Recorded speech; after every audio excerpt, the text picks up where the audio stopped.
Welcome to Mental Health Monday. My name is Mick Coyle. Coming up on the programme this week, the feeling I'm getting from a lot of people that are talking to me are that suddenly their emotions are quite overwhelming. There's a sense of despair for some people and a lot of tears. I've seen people on social media who've said, I can't stop crying. I've been in tears for hours. I've woken up with a puffy face because, I've been crying watching the news. When you experience a sense of loss, it often provokes existing feelings of grief that may be from past grief, from people that did mean a lot to you, or even present grief that's right at the surface. And I'll be reminding you how you can make connections with mental health organisations within your community. It's Mental Health Monday.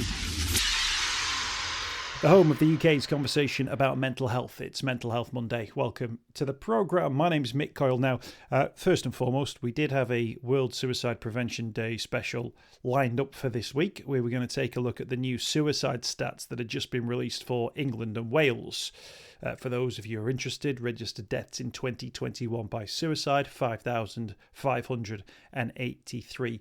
We'll come on to that next week, so I'll postpone that by 1 week because major news has preceded that conversation. And of course, we're talking about the death of Queen Elizabeth II. Now, this is the biggest news story in the world at the moment, and of course, people are reacting in different ways. Now, if you're not interested in the royal family, I can understand why you may not be interested in this particular story, or if it's not something that you're interested in terms of an emotional investment, that's absolutely fine. But of course, there are millions of people up and down the country, and of course around the world, who have been left devastated by the news that the Queen has died at the age of 96. And with it comes a conversation around grief and collective grief, and how we respond when famous people, famous names, are no longer with us. Thinking Princess Diana and David Bowie. Now, maybe each of those come in their own different circumstances, but with it can come feelings and emotions that maybe we're not ready for, that we're not prepared for, or that come from within us in a way that can cause us some emotional difficulties. I've noticed so many people almost saying, oh, why do you care about this? Why do you care about that? And it's interesting, you'll hear as part of the conversation today, it might not actually be about that person. It might be a reminder of a sense of loss that brings about emotions from a death that occurred a month ago, 3 months ago, 3 years ago, 30 years ago.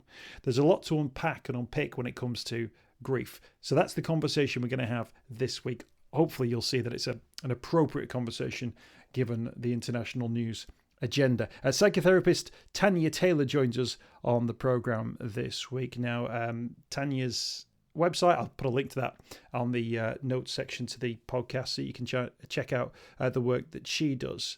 But grief is one of the things that she touches on, and how we talk about grief and maybe how we can respond to grief. So we're going to have that conversation today. We start off by talking about the fact that even though most people haven't met the Queen, given the fact that she's been monarch for 70 years, the only person on the throne that most of us have ever known, she's on the stamp, she's on the coin, she's on our banknotes as well, she's on our TVs every Christmas. It's no surprise that people have had an emotional response to her death. I think as a collective, everybody is experiencing this sense of loss and grief, or not in some cases, in their own way. And I think even people who don't consider themselves to be huge royalists still are kind of exposed to this collective loss, and this huge level of emotion from all kinds of media outlets. And I'm seeing a lot of people who are quite surprised by the profound impact it's having on their emotional state and well-being. I think that's a really interesting angle, Tania, isn't it? The idea that people, obviously, if it's someone very, very close to you, you anticipate that you're going to feel a certain way. And I wonder whether or not there might be a few people who felt surprised at their emotional reaction to the Queen, that maybe they didn't think that they would be sad or upset, and then it's hit them. I guess that's that's quite a big thing to go through, isn't it? To have an emotion come at you that you're not expecting, that can really throw some people off and unnerve them. Yeah, and I think as well, grief is such a complex emotion to go through. I think we were talking earlier about how there's no wrong or right way to grieve, and people do grieve in such a huge variety of ways. But when you experience a sense of loss, it often provokes existing feelings of grief that may be from past grief, from people that did mean a lot to you, or even present grief that's right at the surface. And I think it, the feeling I'm getting from a lot of people that are talking to me are that suddenly their emotions are quite overwhelming. There's a sense of despair for some people and a lot of tears. And it's not always in relation per se to the Queen dying, but their own experiences of death and grief and where they are on their own grief journey as well.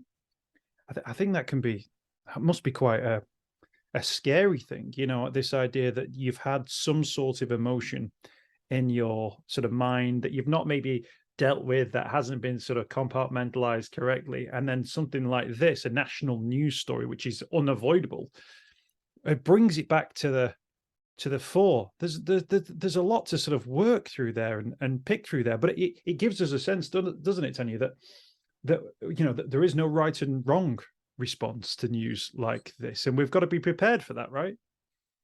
Yeah, and I suppose it's a hard thing to prepare for when you are really, it's not something you're necessarily anticipating. But I think what you touched upon there as well about it right now, this news is unavoidable. It is on every media outlet. Social media is filled with it. You've got it on TV, radio, newspapers, magazines. I picked my son up from college earlier this morning, and it was on the digital billboards as you're driving along the road, so there really is no escaping it. Even if you consciously make a decision that you want to, you are still going to see it everywhere. And I think that's possibly one of the things that people might struggle with the most.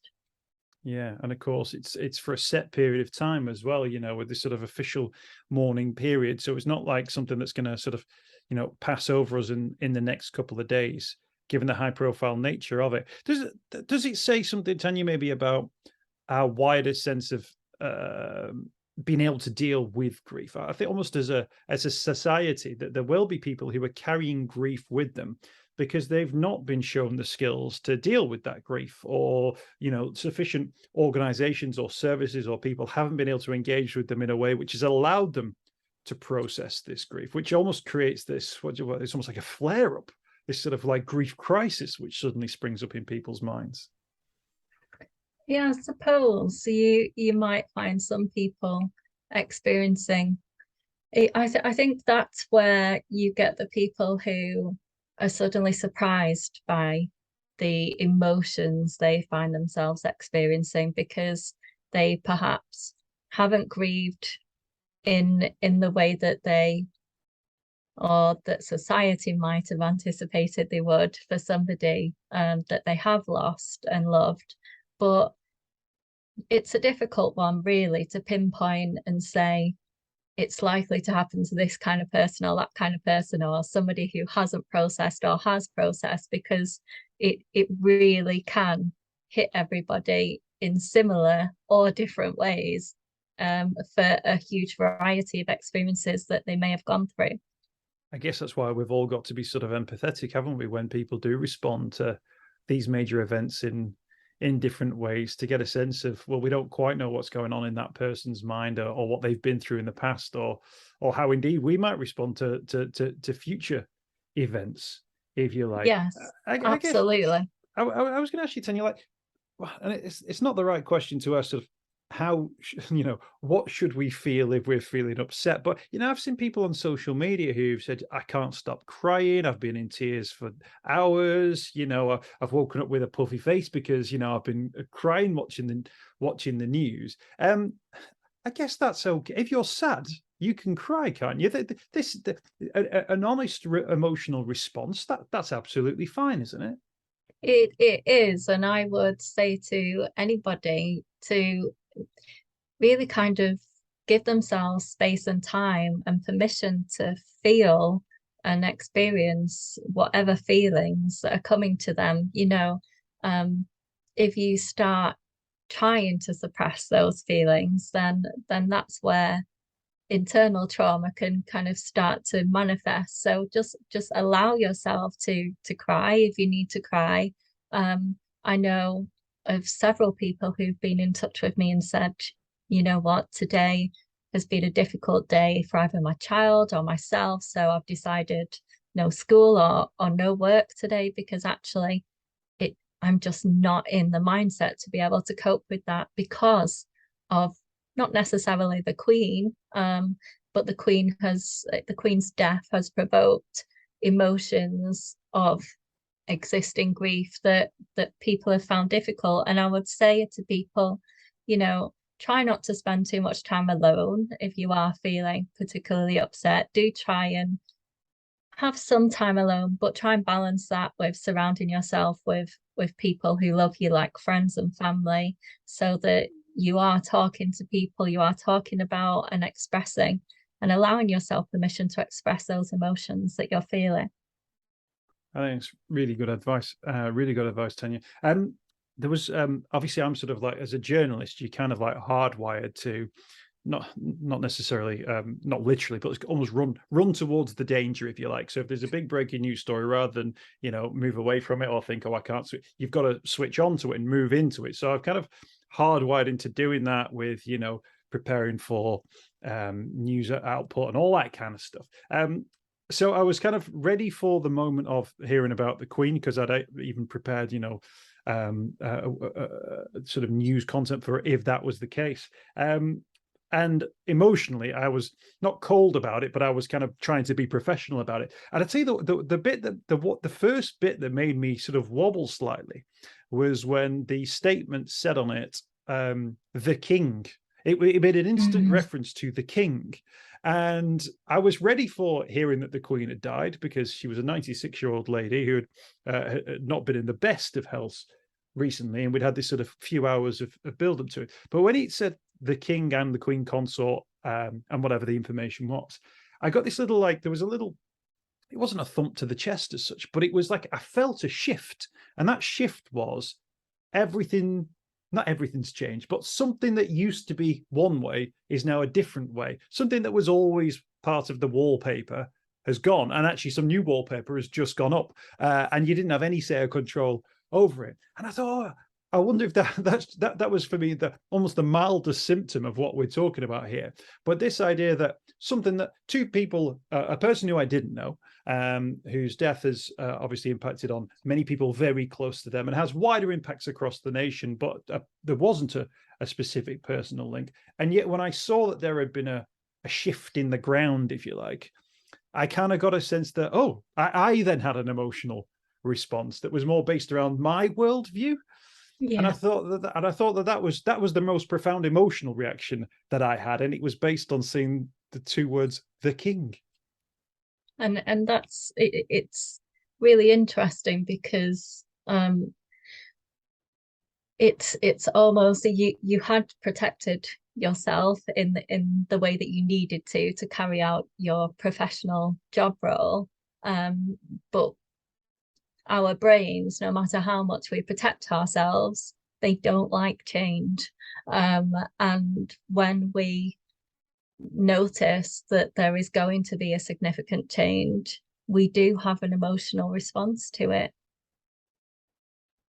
Yeah, and that was certainly my emotional response. Something, thankfully, I was able to sort of just quickly work through, but it did make me think, wow, oh yeah, maybe as someone who thought they weren't going to have an impact, even feeling that made me think, well, goodness knows what other people are going through. Can I ask you about young people in particular, you mentioned picking up your son from college. I've got a daughter who's 7 years of age, and she's just gone through the Jubilee celebrations, learning about this incredible woman who, took to the throne 70 years ago and oversaw the sort of the birth of post-war modern Britain, everything that we sort of see around us, she's sort of overseen as well. And for her to hear the news yesterday, I kind of got a sense of she wasn't upset about it, but I thought, is this a conversation that I need to have with her around, well, this person isn't around anymore, and you've been told and you've learned that she's a very important person, who is quite a cuddly old lady, if you like, and she's not with us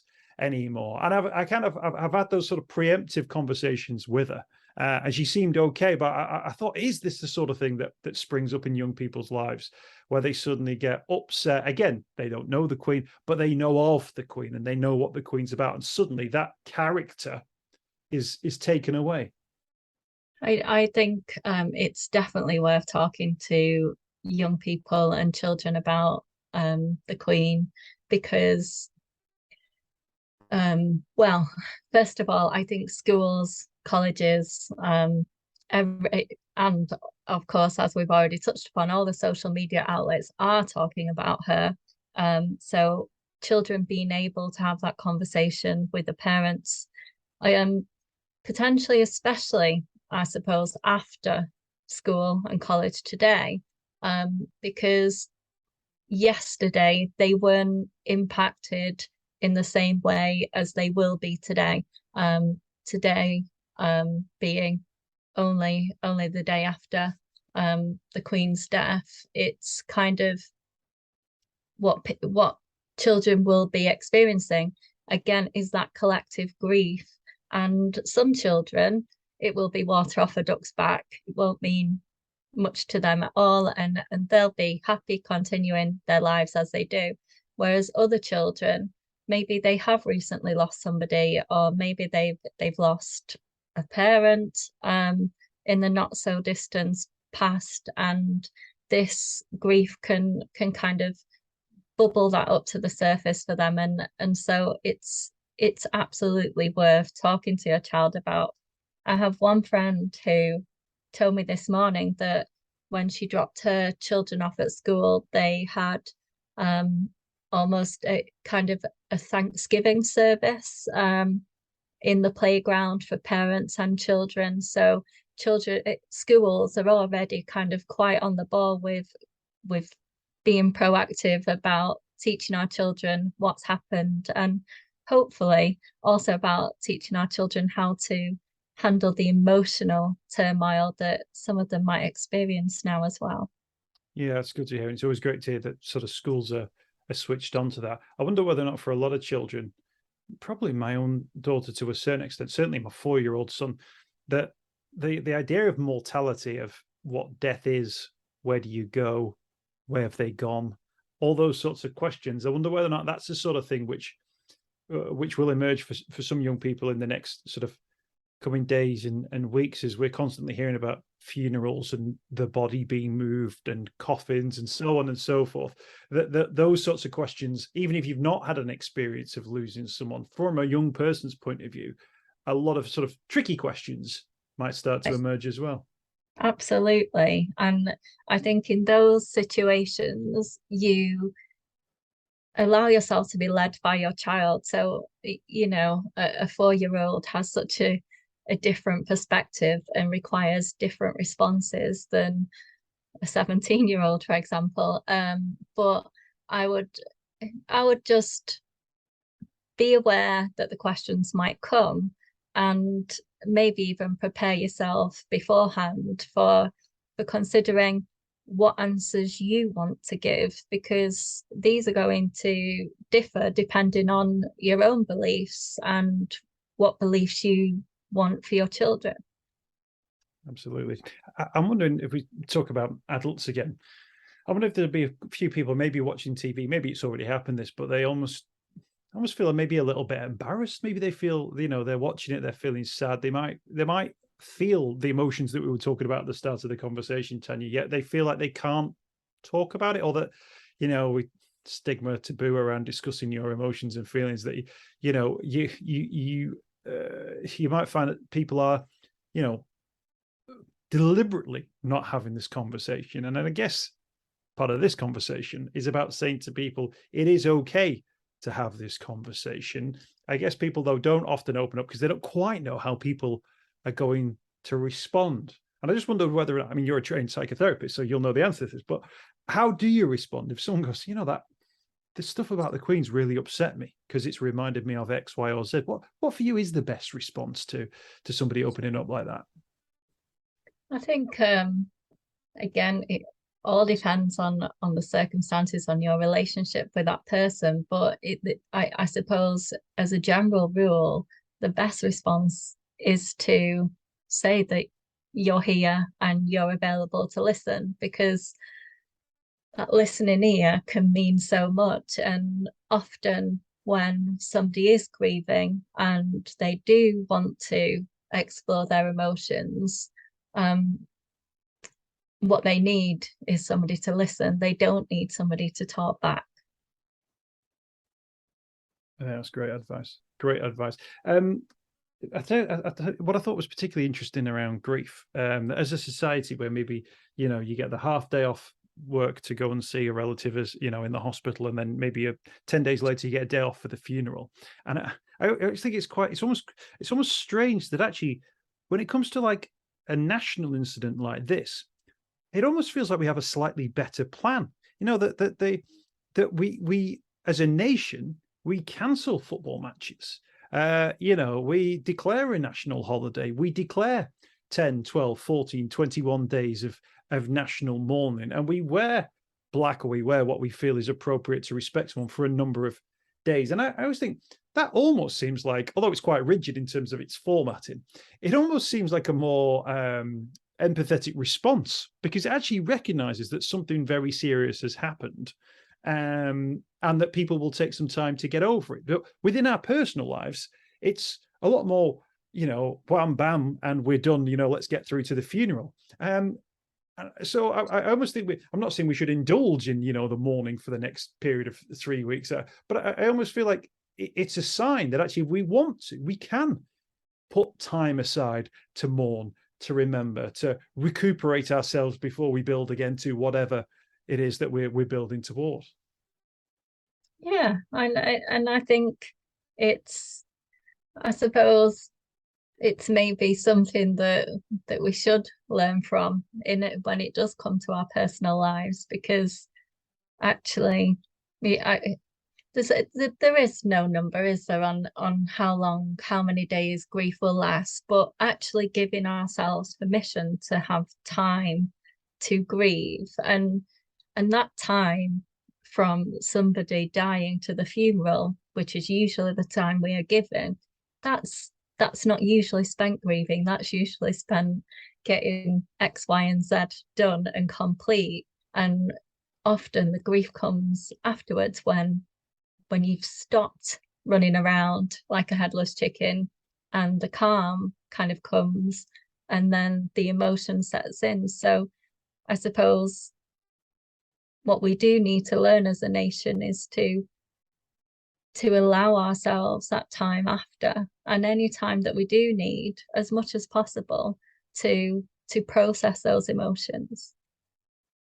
Yeah, and I think, and that might be telling, when we have this period of time now, that people who may not have been impacted by, the news in the last 24 hours in regard to the Queen, they themselves may, be hit by a sense of loss or sadness, at a later date. But it's so often you hear about this, don't you, Tania, that when people die, and it might be, and I mentioned David Bowie, but I mentioned Princess Diana as well. We had just recently cases with Olivia Newton-John, where it's a shock, and it suddenly jolts those previous memories. And I guess there's no time limit on that either. That it might not be somebody that you've lost 3 months ago that you suddenly feel like you've got to deal with your emotions. I'm guessing, that might be someone that you lost 20 years ago, 10 years ago, however long ago, that grief's time limits don't have expiration dates, if you like.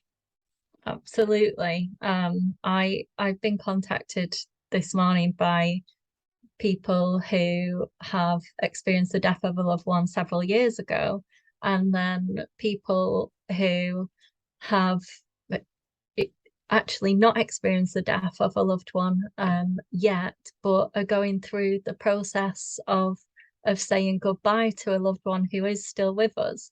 And I think you're absolutely right that no matter where you are on your grief journey, shall we call it, you can still be shocked by the impact grief can have on you, and how it can show up out of nowhere at times that are really unexpected.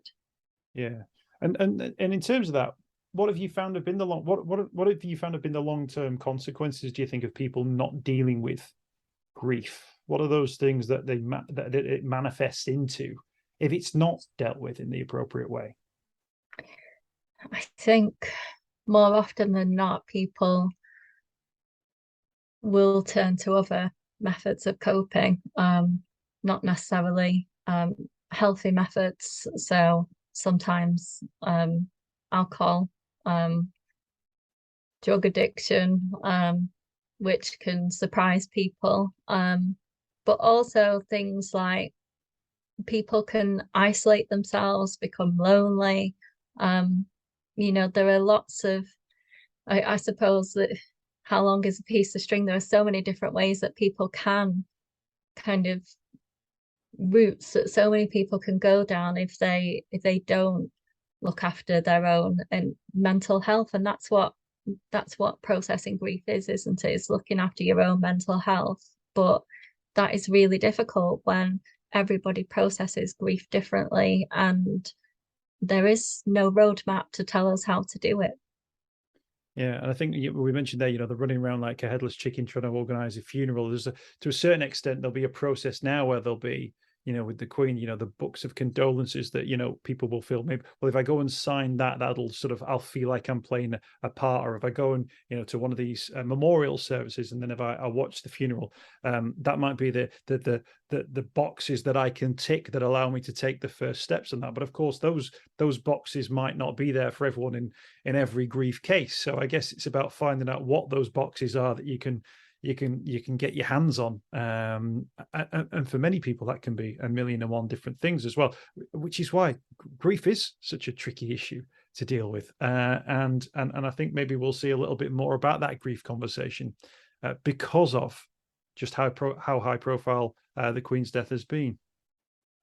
Yeah, and that was a beautiful way to put it, Mick. It really was, because I think it really is about considering now, having some time reflecting on what it is you personally need to help you move forwards from this. And right now, moving forwards might not be somewhere that you need to think about, but when the time comes where you are ready to move forwards, it's thinking about what is going to be helpful to you. Is it going to be helpful for you to plan ahead to do something that's gentle and yet nice, something to look forward to that can help you, I suppose, see yourself that you are moving in the right direction.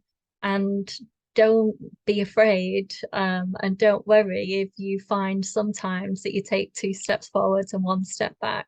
It's okay.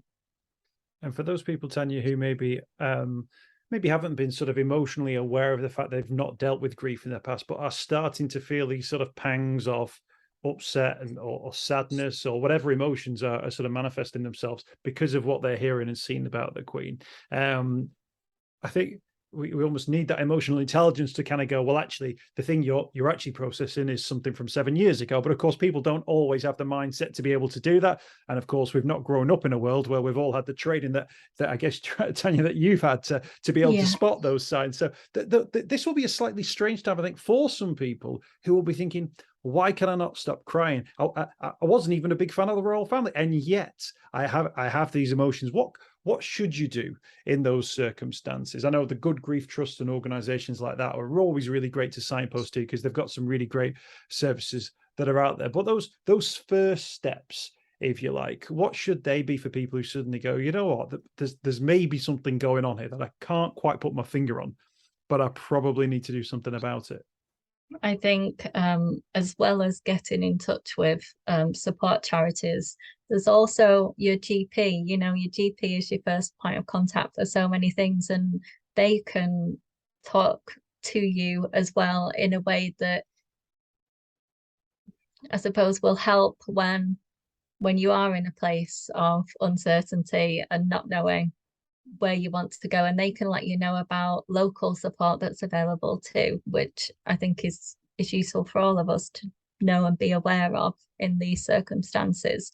But don't if you can, don't be afraid to talk to friends and family. I think that's such a huge step and can make such a huge difference.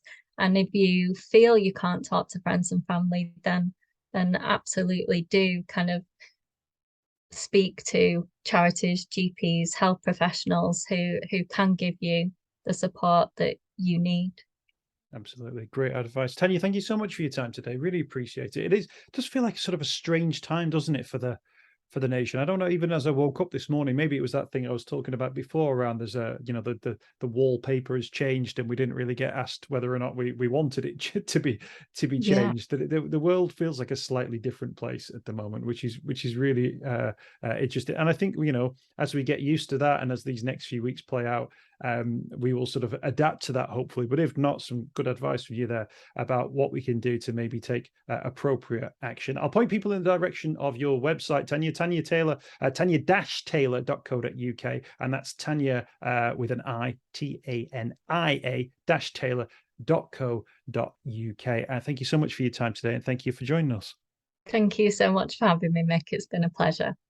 I hope you've enjoyed this week's podcast. Thanks for checking out Mental Health Monday. My name is Mick Coyle. You can find me on Twitter at Mr. Mick Coyle. You can also find me, Mick Coyle, on Facebook as well. Don't forget, if you want to speak to somebody about your mental health, you can do so. The Samaritans, free to call on 116 123. You can find mental health services where you are. Just look for the Hub of Hope. Type in your postcode. It'll find those mental health services close to you. And for support in a crisis, you can text SHOUT to 85258. That's if you're experiencing a personal crisis, you're unable to cope and need support. Shout to 85258. That's a text line. Do get involved in those services. In an absolute emergency, always remember the number to call is 999. Thanks for downloading the podcast this week. We'll be back next week with more Mental Health Monday.